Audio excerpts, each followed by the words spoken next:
It was supposed to change the future of clean energy, a giant offshore platform designed to capture the endless power of the ocean. A project so ambitious, many believed it would make Britain the world leader in wave energy. But after more than a decade, after tens of millions of pounds spent, and after all the hype, it produced nothing. Not even a single kilowatt of electricity for the national grid. So, what really happened here? Why did a project that promised so much end up delivering nothing? And what can we learn from this huge failure? This is the story of WaveHub UK, the £42 million dream that turned into one of Britain's most expensive renewable energy flops. Welcome to Built to Collapse. If you enjoy uncovering the rise and fall of projects like this, make sure to hit subscribe and give this video a like, because here we tell the stories of big dreams that couldn't survive reality. The dream of wave power. For as long as people have watched the ocean, they've seen its power. Every wave that rises and crashes carries energy, huge amounts of it. And for the UK, a country surrounded by water, this seemed like the perfect chance to turn a dream into reality. Back in the early 2000s, the government was under pressure to find new ways of making clean energy. Wind was growing, solar was spreading, but wave power? That was the unknown. It felt futuristic. It felt ambitious. And yes, it was risky. In 2010, just off the coast of Cornwall, the UK unveiled what they called the world's largest wave energy test site. They named it WaveHub. On paper, the idea was simple. Build a giant offshore platform, connect it to land with a 25-kilometer undersea cable, and invite inventors from around the world to test their wave machines. If it worked, the power from those waves would flow straight into the national grid. The dream was big, up to 20 megawatts of clean energy. That's enough to power about 7,500 homes. And if this succeeded, the UK wouldn't just lead Europe. It could lead the entire world. Selling the future. Politicians quickly fell in love with the idea of WaveHub.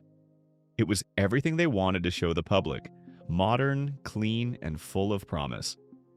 The project looked like a symbol of progress, and it gave leaders a chance to say Britain was leading the way into a green future.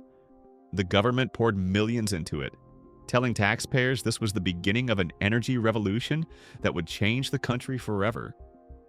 The media joined in, painting it as the next big step in renewable energy. Cornwall, a region mostly known for its fishing villages and beaches, was suddenly in the spotlight. Reporters said it would bring new jobs, new businesses, and even global recognition. At energy conferences around the world, officials proudly spoke about WaveHub as if it was already a success. Polished videos and glossy brochures showed animations of sleek machines floating on waves, sending clean power back to the shore and helping to save the planet. It wasn't just sold as another power station, it was sold as a vision of the future. A future where the ocean itself kept the lights on, and Britain stood at the very front of the race.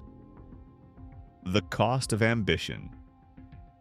Big dreams often come with big price tags. WaveHub was no different. The project was built with over £42 million of public money, about $60 million in US dollars, and almost every penny came straight from taxpayers. That money was spent on heavy undersea cables, a giant offshore junction box, and a modern control room on the shore. By 2010, the site was officially declared ready. The cables were laid down under the sea, the power link was live, and the systems on land were waiting. Everything was in place for success. But there was one big problem. Nothing was connected. No wave energy machines were ever plugged in. The setup was like building a highway that led nowhere. All that effort, money, and hope was waiting for something that never arrived. The dream was there, but the reality was still missing. The struggle to deliver.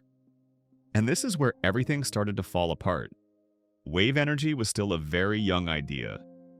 Unlike wind power, which had decades of progress and working turbines across the world, wave machines were still experimental. They were fragile, costly, and unproven. At first, several companies showed interest in WaveHub. One of the biggest names was Ocean Power Technologies, an American company that came in with big promises. They signed contracts, created excitement, and raised hopes that this project would finally deliver clean power from the sea. But after all the talk, they pulled out.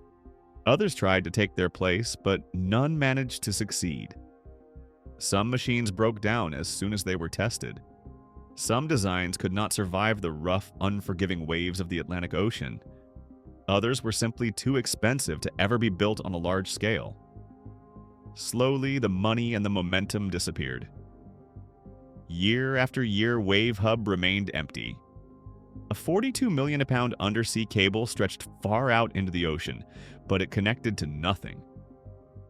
Despite the hype, despite the promises, not a single kilowatt of electricity ever reached the national grid. It was a dream waiting in silence. The collapse of a dream. By the mid-2010s, reality was impossible to hide. WaveHub had turned into a ghost project. Instead of powering homes with clean energy, it only fueled frustration and disappointment. Investors who once showed excitement now stayed far away. The big dream of Cornwall becoming the Silicon Valley of wave energy slowly disappeared.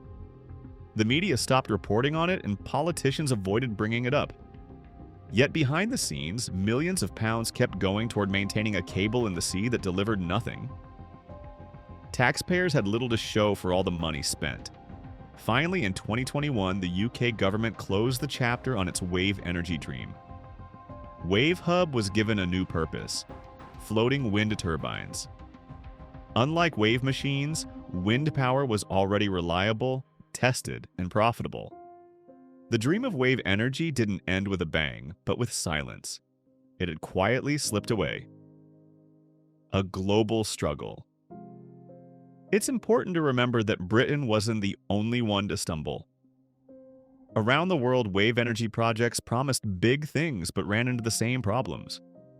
Countries like Portugal, Australia, and the United States all tried to lead the way with bold pilot programs. Most of them failed.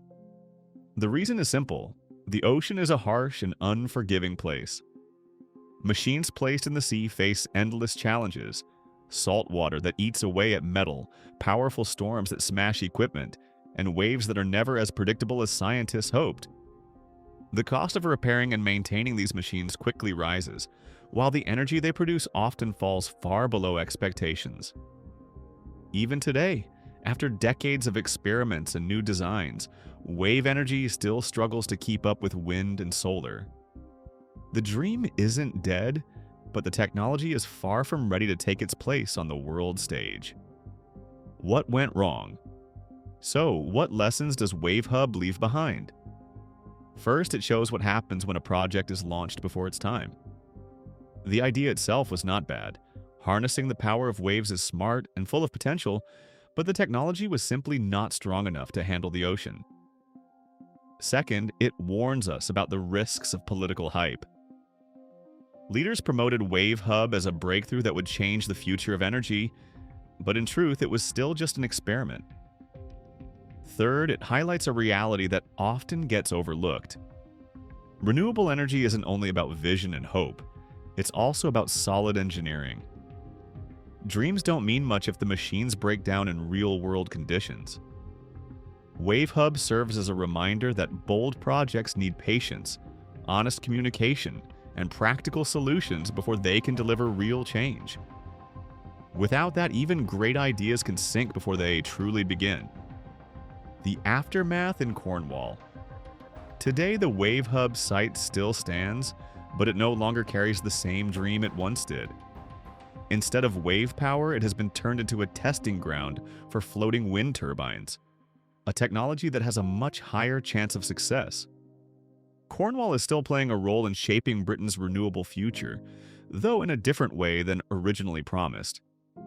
For many people, this shift is a relief, because at least the site is being used for something useful. Yet for others, WaveHub remains a painful memory.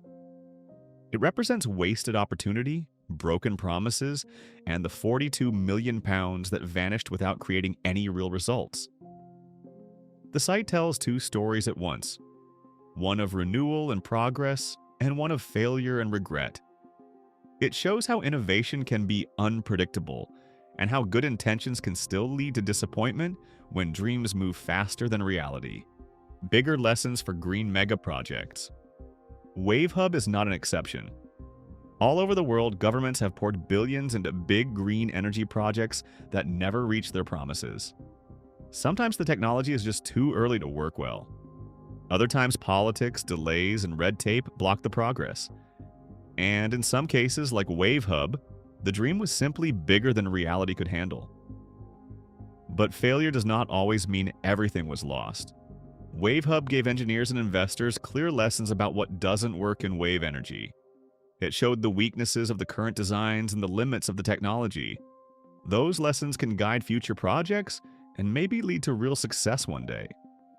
Still, for ordinary taxpayers, the frustration is heavy. Around $60 million was spent, yet not a single home was ever powered. For them, it feels less like progress and more like money thrown into the sea.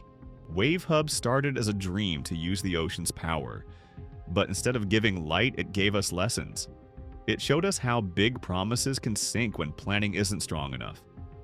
It's a $60 million reminder that ambition needs reality. So here's the question.